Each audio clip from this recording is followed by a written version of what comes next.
अस्सलाम वालेकुम व्यूअर्स। आज मैं आपको चटपटे पकौड़े बनाना सिखा रही हूँ।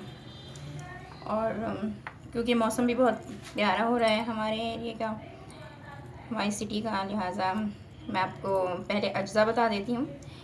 ये है बेसन जो मैं यूज़ करूँगी पकौड़े के लिए।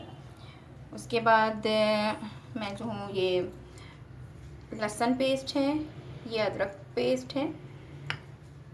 अच्छा, फिर मैं जो इसमें प्याज डालूँगी, हरी मिर्चें बारीक काट के। इसके अलावा मैं इसमें पिसी मिर्च, काली मिर्च, कुटी मिर्च, ज़ीरा, हस्बे ज़रूरत नमक और बेकिंग पाउडर यूज़ करूँगी। और इसको मिक्स करने के लिए थोड़ा सा मैं पानी का भी इस्तेमाल करूँगी। अच्छा, मैं फ्राई करने के लिए यहाँ पर ऑयल का इस्तेमाल करूँगी। अब ऐसा करती हूँ मैं कि सारे अज्जा को मिक्स कर लेती हूँ। सारी चीज़ें आप बेसन में डाल दें, मिक्स कर दें। पिसी मिर्च, काली मिर्च, कुटी मिर्च, ज़ीरा,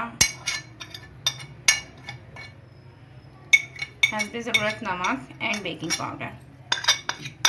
मैंने इन सब चीज़ों को इसमें मिला दिया है। अब मैं हरी मिर्चें और प्याज भी इसमें शामिल कर देती हूँ। प्याज मुझे थोड़ा ज़्यादा लग रहा है तो मैं यहाँ पर थोड़ा कम ही ले लेती हूँ। अब मैं इसमें अदरक लहसुन के पेस्ट को भी शामिल कर देती हूँ।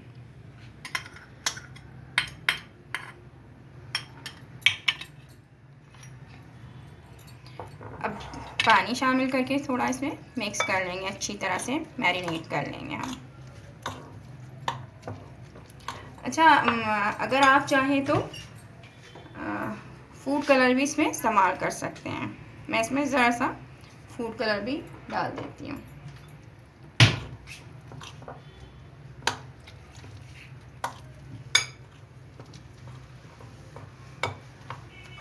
मैं जितनी देर ये मिक्स कर रही हूँ सारी चीज़ें, उससे पहले मैंने फ्राई पैन पे ऑयल गर्म करने के लिए रख दिया है। जब ऑयल हीटअप हो जाए सही से तो फिर मैं पकौड़े फ्राई करूँगी। अब मैं इसे फ्राई कर रही हूँ, फ्राई पैन में डाल रही हूँ। आप देख सकते हैं इस तरह से आप इसे फ्राई कर लें।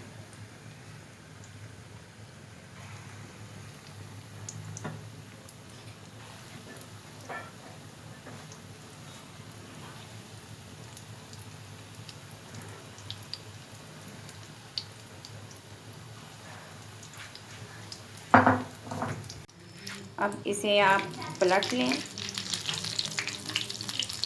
डीप फ्राई कीजिएगा ताकि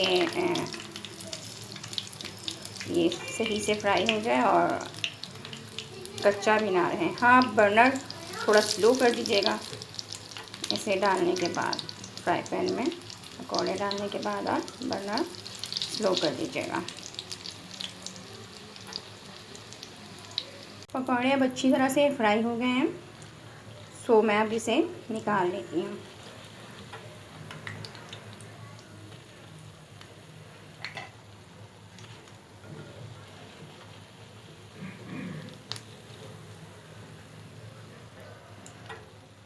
इसी तरह से मैंने सारे पकौड़े फ्राई कर लिए हैं और एक प्लेट में निकाल दिया है। आप चाहें तो इसे केचप या हरी चटनी के साथ खा सकते हैं। ये बहुत ही मज़ेदार और चटपटे हैं। अगर आपको और तेज़ मसाले चाहिए तो सारे मसाले में मज़ीद इजाफ़ा कर दें।